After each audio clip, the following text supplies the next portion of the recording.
Bismillahirrahmanirrahim. In the name of Allah, the most beneficent and merciful. Dear student, Assalamu alaikum. This is Dr. Rana Farat Mahmood, and this is our last lecture about X-ray diffraction technique, Chem 5134. In this lecture, we are going to discuss the remaining part of the previous lecture that we have discussed in lecture 1.6.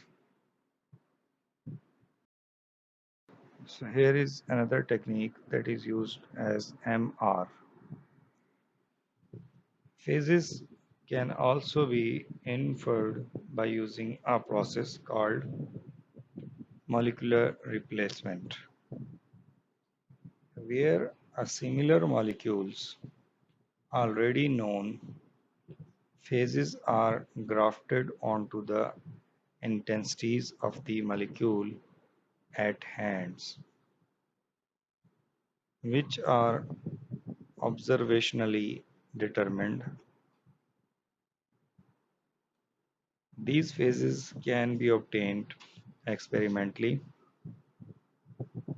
from a homologous method, or if the phases are known for the same molecule but in a different crystals, by simulating the molecules packing in the crystal and obtaining the theoretical phases.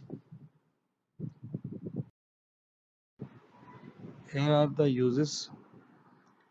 There are useful They are useful, however, for ligand binding studies. It is also useful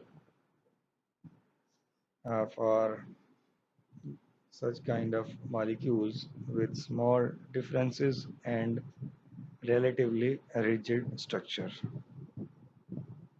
For example, derivatizing a small molecule.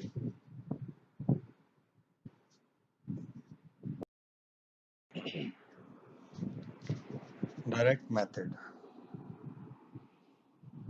The direct method, which estimate the initial phases and expanding phases using a triple relation, a ratio of reflections in which the intensity and the phase of one reflection can be explained by the two other two uh, as a triple relation. A number of initial phases are tested and selected by this method. Peterson methods. The Peterson method function gives a large value in a position which correspond to interatomic vectors.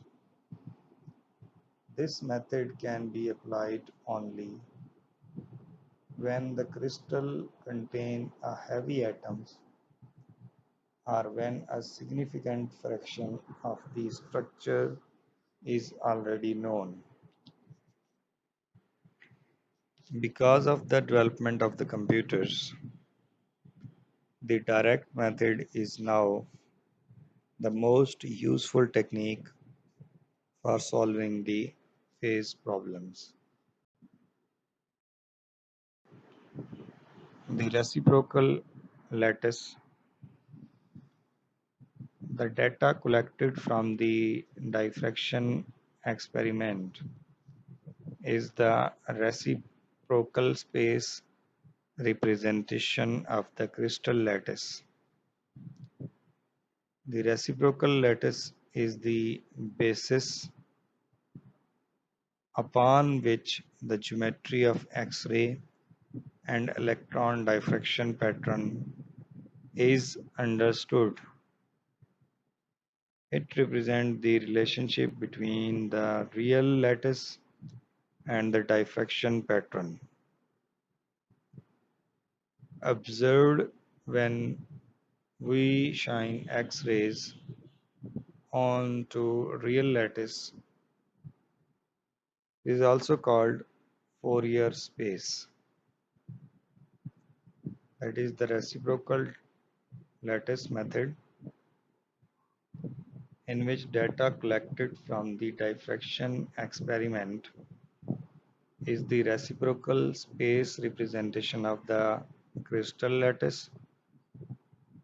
This reciprocal lattice is the basis upon which geometry of the X-rays and electron diffraction pattern is understood. It also represents relationship between the real lattice and the diffraction pattern. It is observed that when we strike X-rays on the real lattice, it is only observed when we strike X-rays on the real lattice. This method is also called Fourier space.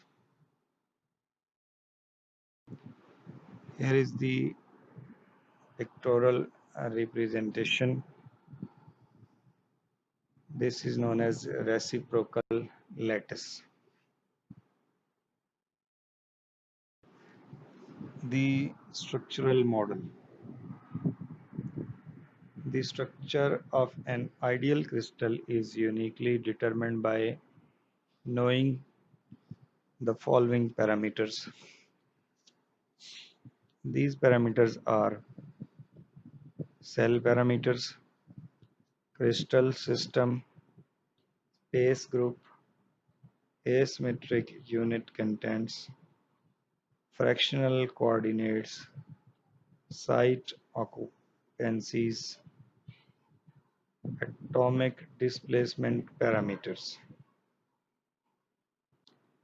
So, in determining the structure model is used, in which the structure of an ideal crystal is determined by the following known parameters, which are cell parameters, crystal system, space group, asymmetric unit contents. The asymmetric unit contents are following: fractional coordinates, site occupancies, and atomic displacement parameters. In determination of the structure from the angles and intensities of the scattered beam, a crystallographer can produce a three-dimensional picture of the density of the electrons within the crystal. From this electron density, the mean position of the atomic model in the crystal can be determined, as well as their chemical bonds, their disorder, and the other information, that is time average structure. So structure can be determined by using the angle and the intensities of the scattered beam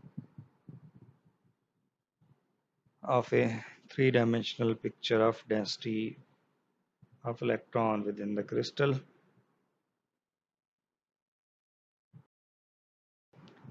Structure refinement. The least square fitting of an is atomic model to the experimental diffraction data, in which R is known as experimental data or model. The smaller the value of the R, the better the arrangement.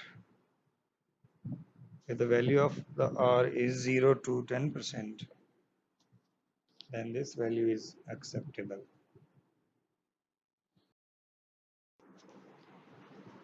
X-ray data deposition. All single crystal X-ray diffraction data XYZ, atomic position, bond distances, bond angles, torsional angles, hydrogen bonding, crystalline packing, diffraction data files are deposited at the Cambridge Crystallographic Data Center (CSD). Powder diffraction data is deposited at the International Center for Diffraction Data (ICDD) as powder diffraction data files (PFD).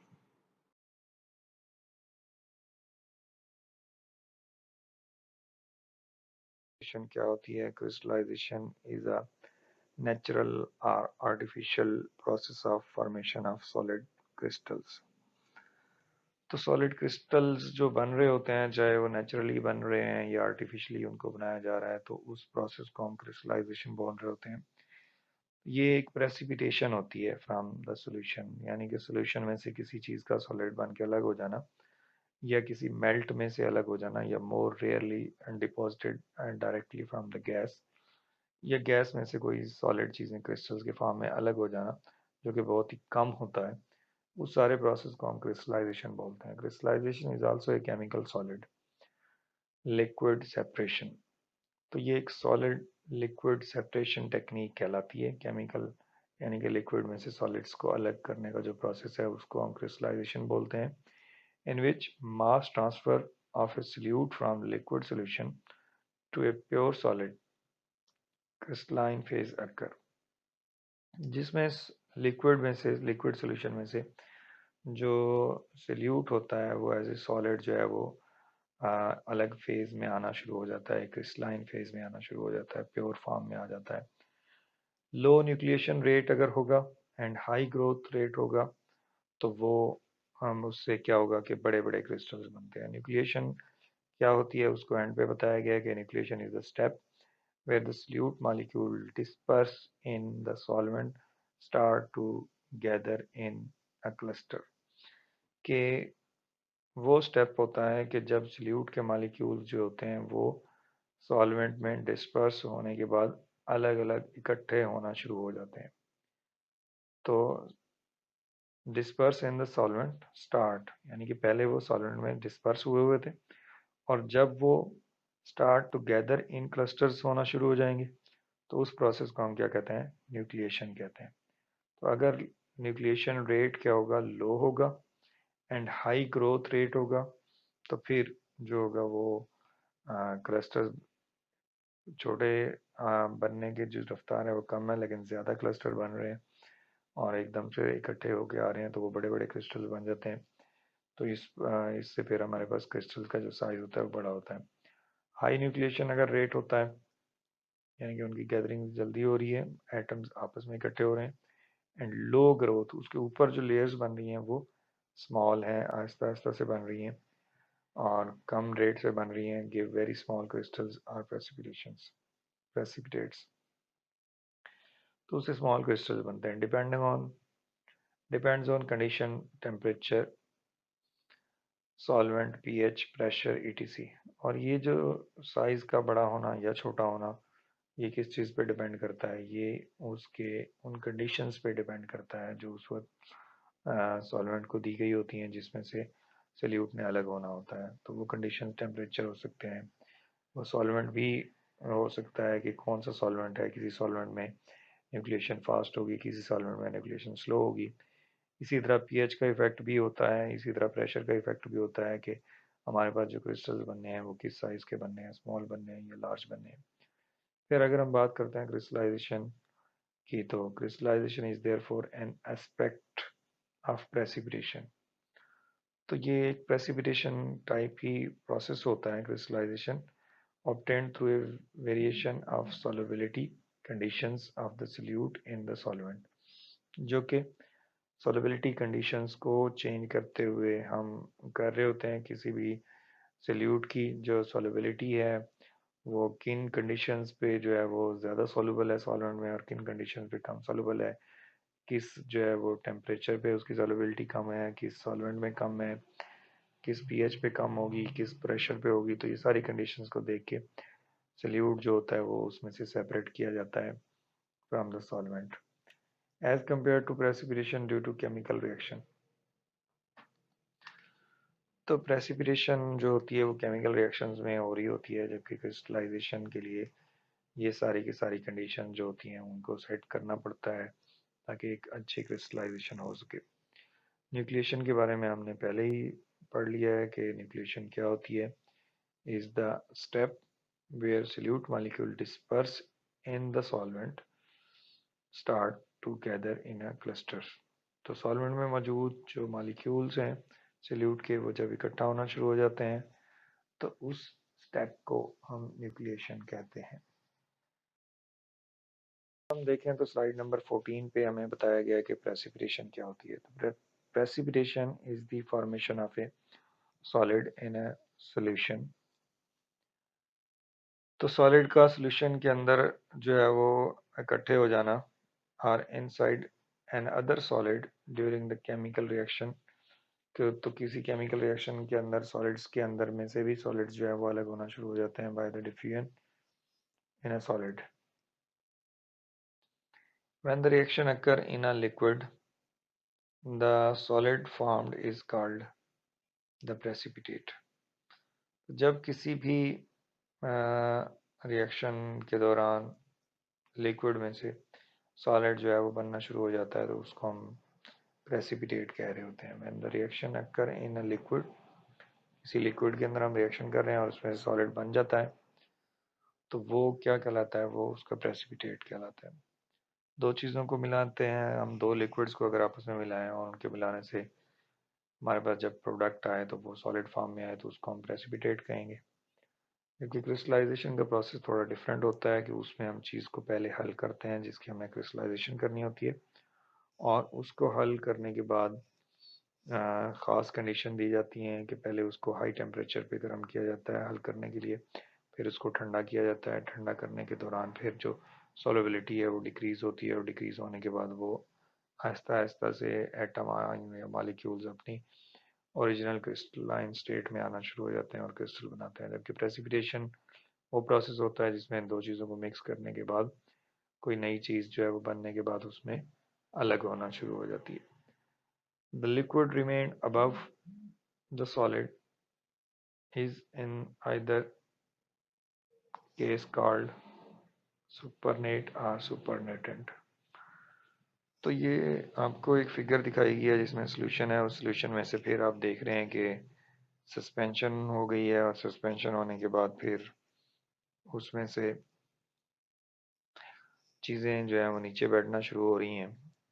तो वो जो चीज़ नीचे बैठ रही है blue colour में solid की form में उसको हम प्रेसिपिटेट कहते हैं और उसके ऊपर जो लिक्विड होता है, सॉल्वेंट मॉलिक्यूल्स होते हैं, उसको हम सुपरनेट या सुपरनेटेंट मान रहे हैं। डियर स्टूडेंट, अब हम अपने स्लाइड नंबर 15 पे हैं और इसमें हम देख रहे हैं कि steps in crystallisation process. The crystallization process consists of two major events, nucleation and crystal growth। तो क्रिस्टलाइजेशन प्रोसेस जो होता है उसमें दो मेन जो है वो उसके इवेंट्स होते हैं। एक उसमें न्यूक्लिएशन होता है कि जो एटम्स या मॉलिक्यूल्स उस वक्त डिसॉल्व फॉर्म में हैं वो आपस में एक दूसरे के साथ जुड़ना शुरू हो जाते हैं, इकट्ठे होना शुरू हो जाते हैं। और दूसरा उसमें क्रिस्टल ग्रोथ है कि वो फिर इकट्ठे होकर जैसे यूनिट सेल एक दूसरे यूनिट सेल के ऊपर इकट्ठे होना शुरू हो जाएंगे, थ्री डायमेंशन में अरेंज होना शुरू हो जाएंगे, तो उसको हम फिर क्रिस्टल ग्रोथ कहना शुरू कर देते हैं। तो nucleation an important stage of the precipitation process is that onset of nucleation। तो ये न्यूक्लिएशन जो होती है ये एक इम्पॉर्टेंट स्टेज है प्रेसिपिटेशन प्रोसेस की। इसमें क्या होता है, आगाज होता है न्यूक्लिएशन का के एटम्स आयन या मालिक्यूल जो होंगे वो एक जगह इकट्ठा होना शुरू होंगे और यूनिट सेल बनाने लगेंगे। Nucleation is the step where the solute molecule disperse in the solvent start together in a cluster। तो वो प्रोसेस या वो स्टेप जिसके अंदर मॉलिक्यूल्स जो सल्यूट में मौजूद होते हैं, बिखरे हुए होते हैं, वो उस सॉल्वेंट में से अलग होके इकट्ठा होना शुरू हो जाते हैं क्लस्टर की फॉर्म में on the nanometre scale, elevating solute concentration in a small region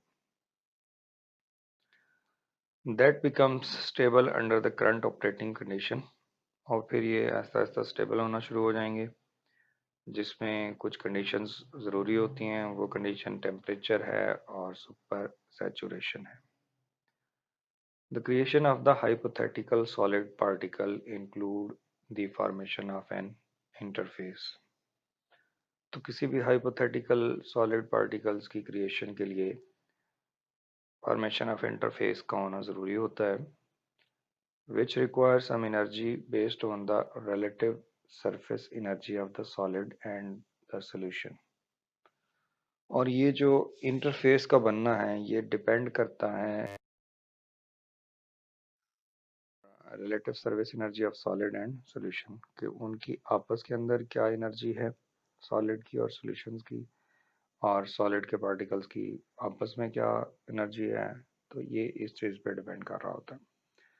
the energy, if the energy is not available then no suitable nucleation surface is available, super saturation occur।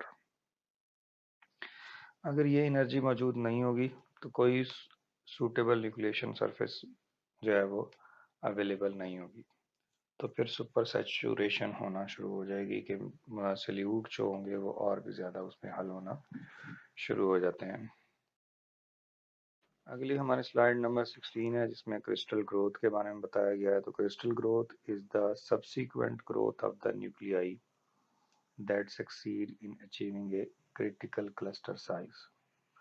तो वही जो पहले एक unit cell बनता है, फिर वो unit cell आपस में जुड़ते जाते हैं और जुड़ते जुड़ते एक ख़ास जो है वो किस्म का क्रिस्टल लैटिस बना लेते हैं, एक ख़ास साइज़ का क्रिस्टल लैटिस बना लेते हैं। तो उसी प्रोसेस को हम यहाँ पे क्रिस्टल ग्रोथ का नाम दे रहे होते हैं। Nucleation and growth continue to occur simultaneously. तो न्यूक्लिएशन स्टार्ट होने के साथ साथ फिर नए यूनिट सेल भी बनते जाते हैं और वो यूनिट सेल आपस में जुड़ते भी जाते हैं।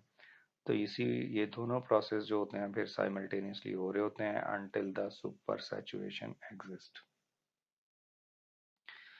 जब तक सॉल्वेंट के अंदर सुपर सैचुरेशन होगी यानी कि एक्सेस अमाउंट ऑफ सल्यूट मौजूद होगी, तब तक ये न्यूक्लिएशन और ग्रोथ जो होंगे वो कंटिन्यू रहेंगे।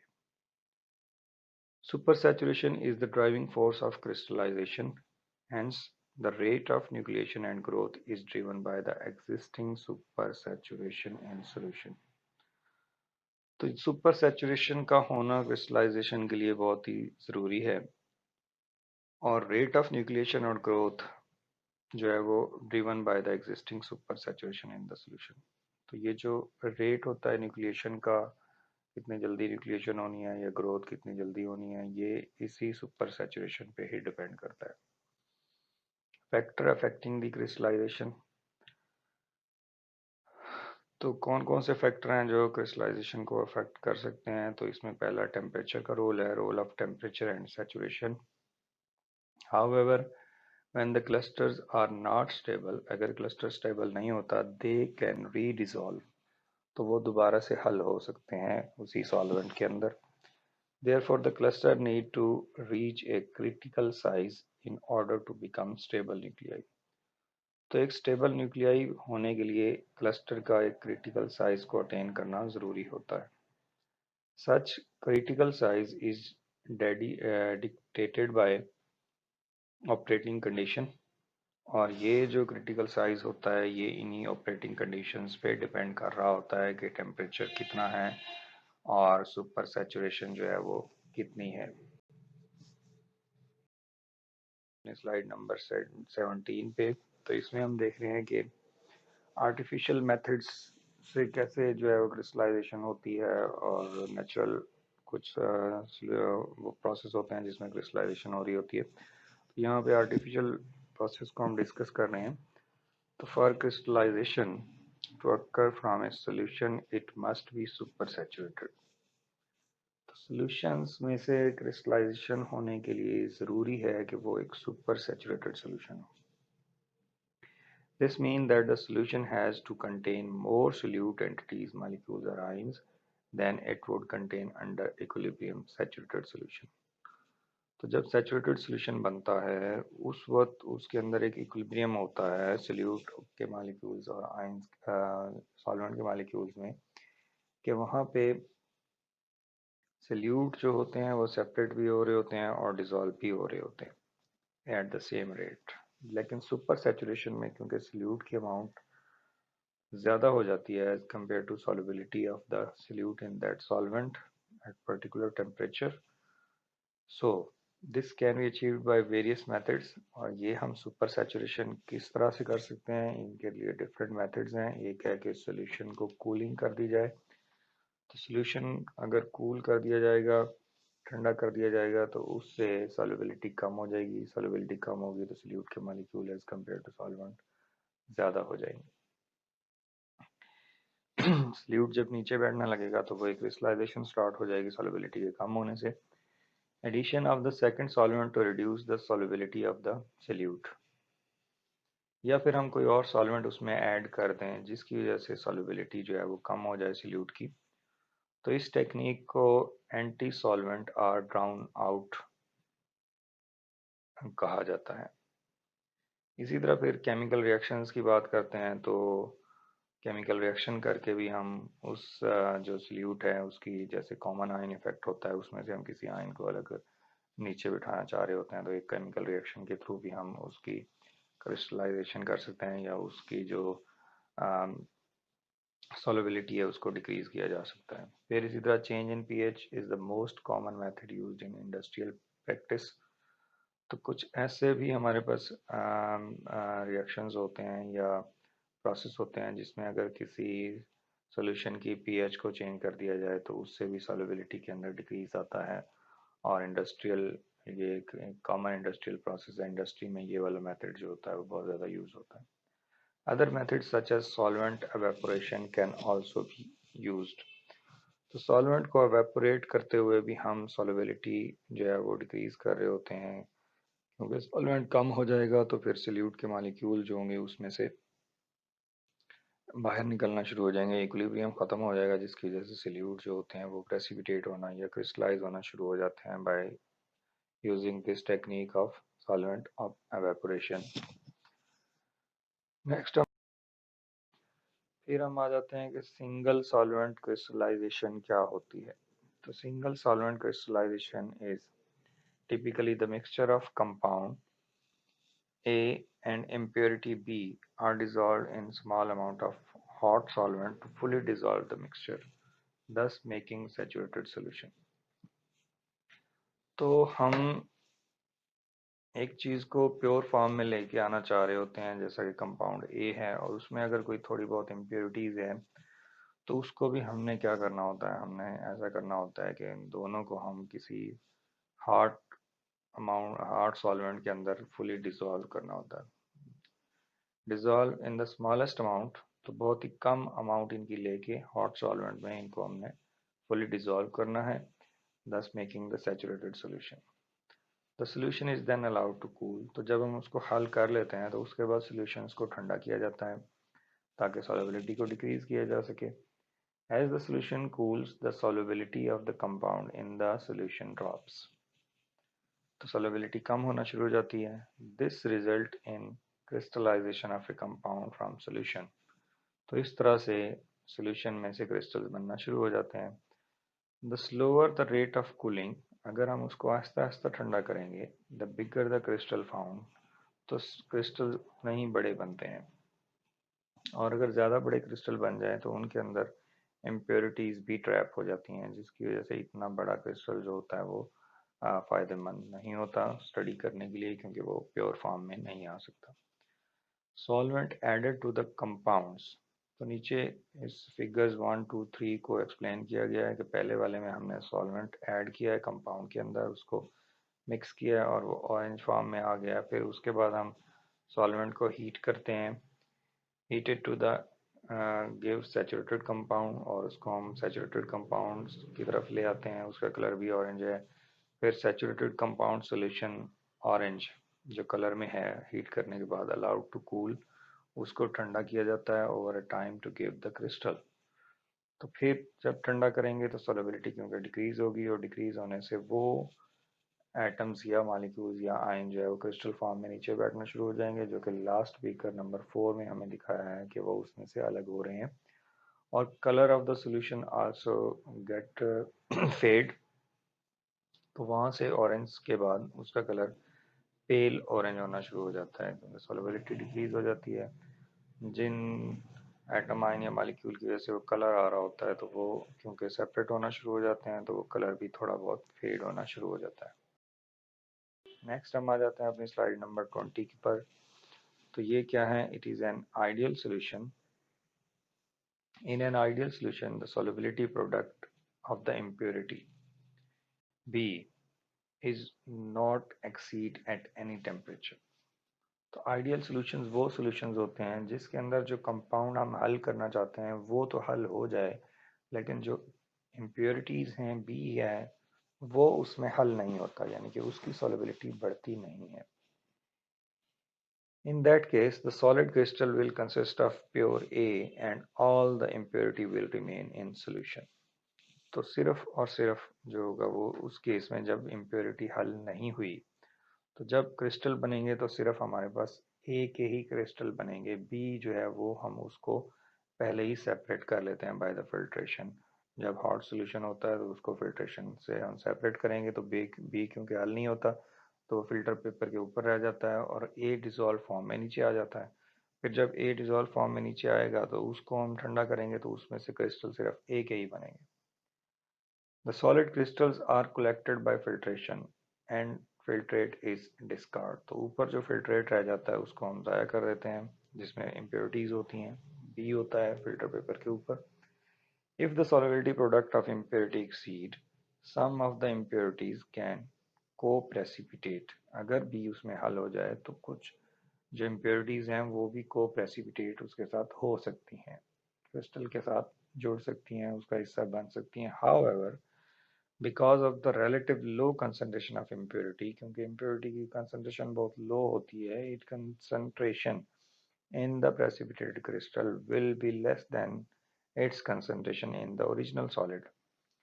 तो क्योंकि सारे के सारी जो इम्प्योरिटी हल होती है वो सारी की सारी तो क्रिस्टलाइज आउट नहीं होती, तो उसमें से बहुत ही ऑलरेडी उसकी अमाउंट कम होती है बी की, तो जब वो फिर उसकी क्रिस्टलाइजेशन होती है ए के साथ साथ, तो उसमें भी उसकी कंसंट्रेशन मज़ीद कम हो जाती है। अगर हम क्रिस्टलाइजेशन के प्रोसेस को रिपीट करते हैं, यानी कि उस क्रिस्टल्स को लेके फिर दोबारा से हम सॉल्वेंट में डिज़ोल्व करते हैं, और डिज़ोल्व करने के बाद फिर उसको क्रिस्टलाइज करते हैं, तो उस तरह से हम इसको प्योर कर सकते हैं, ए को और बी को उसमें से कम कर सकते हैं। Repeated recrystallization will result in a pure crystalline precipitate। The purity is checked after each crystallization by measuring the melting point। तो हमें कैसे पता चलेगा कि जो हम क्रिस्टल बना रहे हैं उसका जो वो प्योर है या उसमें कोई इम्प्योरिटीज मौजूद हैं, तो वो हम उसके मेल्टिंग पॉइंट को चेक करते हुए बता सकते हैं। Sense impurities lower the melting point, अगर इम्प्योरिटीज मौजूद होगी तो असल जो हमारे पास सैंपल है जिसको हमने क्रिस्टलाइज आउट किया है, तो उसका मेल्टिंग पॉइंट लो होगा जो उसके ओरिजिनल मेल्टिंग पॉइंट है उससे। और अगर उसका मेल्टिंग पॉइंट सही होता है जितना होना चाहिए, तो इसका मतलब है कि फिर वो बिल्कुल प्योर फॉर्म में है। इसकी वजह क्या है? क्योंकि प्योरिटीज़ जो होती हैं वो मेल्टिंग पॉइंट चेंज नहीं होते, और अगर इम्प्योरिटीज़ आ जाती हैं तो उसकी वजह से melting point of the substance decrease हो जाता है। NMR spectroscopy can also be used to check the level of impurity। तो NMR स्पेक्ट्रोस्कोपी से भी हम किसी भी सब्सटेंस की इम्प्योरिटीज का लेवल चेक कर सकते हैं। Sorry. Repeated Recrystallization result in some loss of material because of non-zero solubility compound A. तो रिपीटेड अगर हम रिक्रिस्टलाइजेशन करेंगे तो उसमें से हम कुछ क्रिस्टल जो होते हैं, कुछ मटेरियल अपना जो है वो लॉस कर देते हैं, क्योंकि ए जो है वो भी हल होता है, हल होने के बाद सारे का सारा क्रिस्टलाइज आउट नहीं होता. The crystallization process require an initiation step such as the addition of a seed crystal. तो शुरू में जब क्रिस्टलाइजेशन होती है तो उसके लिए इनिशिएशन स्टेप होता है, और उस स्टेप को हम कहते हैं कि सीड फॉर्मेशन हो रही है, एडिशन ऑफ ए सीड. तो वो क्रिस्टल बनना शुरू हो जाते हैं, जैसा कि हमारे पास न्यूक्लिएशन होती है, उसी को हम सीड क्रिस्टल्स भी बोल रहे होते हैं. In the laboratory A minuscule fragment of a glass produced by scratching the side of the glass recrystallization vessel may provide the nucleus on which crystal may grow. तो लेबोरेटरी में हम क्या करते हैं, बहुत ही छोटा सा ग्लास का एक फ्रेगमेंट ले लेते हैं जो कि scratching of side of the glass crystallization vessel से लिया जाता है, और उससे may provide the nucleus on which crystal may grow. तो वो एक न्यूक्लियस के तौर पे काम करता है जिसके ऊपर क्रिस्टल ने ग्रो होना होता है. Successful recrystallization depend on finding the right solvent. Successful recrystallisation के लिए ज़रूरी होता है कि जो सॉल्वेंट है वो हम सही से चूज़ करें, क्योंकि हर सॉल्वेंट के अंदर क्रिस्टलाइजेशन नहीं होती, चाहे उसमें सोल्यूट डिसॉल्व भी हो जाए. This is usually a combination और prediction experience and trial error. तो ये एक हमारे पास जो होता है, जैसे हम कहते हैं तीर या तुक्का वाली बात होती है कि डिफरेंट जो है वो सॉल्वेंट ट्राई किए जाते हैं या कम्बिनेशन ऑफ सॉल्वेंट को ट्राई किया जाता है, और फिर एक्सपीरियंस या प्रेडिक्शन पे भी बेस करता है कि कौन कितना जो है वो एक्सपीरियंस है क्रिस्टलाइजेशन में, तो उसको नो हाउ होती है कि किस तरह से हम जो है वो क्रिस्टलाइजेशन करते हैं. तो ये एक एक्सपीरियंस वाला काम होता है जिसमें ट्रायल एंड ट्रायल होते हैं और एरर भी आ रहे होते हैं. उन सारी चीज़ों से वो साइंटिस्ट या जो पर्सन है जो लेबॉर्ट्री में काम कर रहा है वो उन सारी चीज़ों को देख रहा होता है, उसको ऑब्जर्व कर रहा होता है, रिकॉर्ड कर रहा होता है. तो इस तरह जितना भी कोई अगर एक्सपीरियंस ज़्यादा होगा, उसके पास ज़्यादा नॉलेज होगा उस एक्सपेरिमेंट से रिलेटेड, तो उस तरह से वो डिफरेंट सॉल्वेंट को कंबाइन करते हुए भी क्रिस्टलाइजेशन कर सकता है. The compound must be more soluble at higher temperature than at lower temperature. Crystallization के लिए ज़रूरी है कि जो सोल्यूट हम ले रहे हैं वो रूम टेम्परेचर पे या नॉर्मल टेम्परेचर पे उतना हल ना हो उस सॉल्वेंट में, जितना कि उसको हायर टेम्परेचर पे वो हल होता है. यानी कि सॉल्युबिलिटी उसकी ज़्यादा होनी चाहिए at higher temperature. Low temperature पे उसकी सॉल्युबिलिटी कम होनी चाहिए, क्योंकि जब उसको ठंडा करेंगे तो फिर वो सॉल्युबिलिटी कम होने से ही क्रिस्टलाइजेशन स्टार्ट होती है. Any insoluble impurity is removed by the technique of hot filtration. तो अगर कोई solubility जब हम किसी कंपाउंड को क्रिस्टलाइज आउट करना चाहते हैं और उसके साथ इम्प्योरिटीज़ भी मौजूद होती हैं, तो हमें चाहिए कि ऐसे सॉल्वेंट लें जिसमें वो इम्प्योरिटीज़ हल ना हो. जब वो उसमें हल नहीं होगी तो फिर उस हॉट सॉल्वेंट को जब हम फिल्टर करेंगे तो फिल्ट्रेशन के थ्रू वो इनसॉल्युबल इम्प्योरिटीज़ जो होती हैं फिल्टर पेपर पे रह जाती हैं, और इस तरह से हम उसको रिमूव कर लेते हैं. मल्टी सॉल्वेंट क्रिस्टलाइजेशन भी होती है, जैसे हमने बताया कि ज़रूरी नहीं है कि एक ही सॉल्वेंट के अंदर क्रिस्टलाइजेशन हो जाए, तो इसके लिए हमें जो है वो दो या दो से ज़्यादा सॉल्वेंट को भी आपस में मिक्स करके क्रिस्टलाइजेशन के एक्सपेरिमेंट को करना होता है. This method is the same as the above, but where two or more solvent are used. तो ये सॉल्वेंट जो है, ये जो प्रोसेस है, ये भी वो वैसे ही है कि हमने क्या करना है, पहले तो सॉल्वेंट लेना है, उसमें उसको हल करना है हाई टेम्परेचर पे, ज़्यादा हल होना चाहिए. तो इसमें बस ये होता है कि हम एक की बजाय एक से ज़्यादा 2 या 3 सॉल्वेंट का मिक्सचर ले लेते हैं, तब उसके अंदर फिर हम सोल्यूट को हल करते हैं. This relies on both compound A and impurity B being soluble in the first solvent. तो ये देखा जाता है कि जो दोनों चीज़ें अगर एक में हल हो रही हैं, पहले ए और बी दोनों ही पहले सॉल्वेंट में हल हो जाती हैं, तो फिर हम कोई ऐसा सॉल्वेंट ऐड करते हैं जिसकी वजह से एक की सॉल्युबिलिटी उसमें डिक्रीज हो जाए, खासतौर पर बी की सॉल्युबिलिटी डिक्रीज हो जाए. A second solvent is slowly added. तो सेकेंड सॉल्वेंट को आहिस्ता आहिस्ता ऐड किया जाता है. Either compound A or impurity B will be insoluble in the solvent and precipitate. तो इसमें से ऐसा होगा कि हम उस सॉल्वेंट के डालने से या तो A इनडिजोल्व फॉर्म में आ जाएगा या B अनडिजोल्व फॉर्म में आ जाएगा. तो इस तरह से एक चीज़ जो है वो उससे सेपरेट हो सकती है फिल्ट्रेशन के थ्रू. जब जो चीज़ हल नहीं होगी सॉल्वेंट में या मिक्सचर ऑफ सॉल्वेंट में, तो हम उसको फिल्टर करेंगे तो वो हम उस तरह से सेपरेट कर सकते हैं. Wells the other compound A impurity B will remain in solution. तो जो सोल्यूशन में रहेगी वो फिल्टर पेपर से नीचे आ जाएगी, डिजॉल्व फॉर्म में होगी, तो उसको हम अलग कर सकते हैं. और अगर A जो है वो इनसॉल्युबल हो गया है तो उसको फिल्टर पेपर से लेकर हम दोबारा से किसी और सॉल्वेंट में हल कर सकते हैं. तो इस तरह से हम A को B से सेपरेट कर सकते हैं. या B अगर इम्प्योरिटी है और वो ऊपर रह गई है, A सॉल्युबल फॉर्म में नीचे आ गया है, तो फिर उसी A को हम क्रिस्टलाइजेशन के लिए रख देते हैं ताकि वो कूल होता जाए और आहिस्ता आहिस्ता उसमें से सॉल्वेंट सल्यूट के मालिक्यूल जो हैं वो सेपरेट होना शुरू हो जाए. Thus the proportion of first and second solvent is critical. और ये भी है कि कितना हमने पहला सॉल्वेंट लिया है और दूसरा सॉल्वेंट किस मकदार में लेना है, ये सब चीज़ डिपेंड करती है उसके एक्सपीरियंस पे. तो कई बार एक्सपेरिमेंट्स करने पड़ते हैं और उसके बाद जाके हमें सही जो रेशियो है सॉल्वेंट की वो हमें दस्तयाब होती है क्रिस्टलाइजेशन के लिए. Typically, the second solvent is added slowly until one of the compound begin to crystallize from solution and then the solution is cooled. तो हम दूसरे सॉल्यूशन को आहिस्ता आहिस्ता डाल रहे होते हैं और जब हमें लगता है कि इसमें से एक चीज़ जो है वो बैठने शुरू हो गई है नीचे, तो फिर हम उस सॉल्यूशन को ठंडा कर लेते हैं और उससे फिर हम उनको impurities को सेपरेट कर लेते हैं. Heating is not required for this technique but can be used.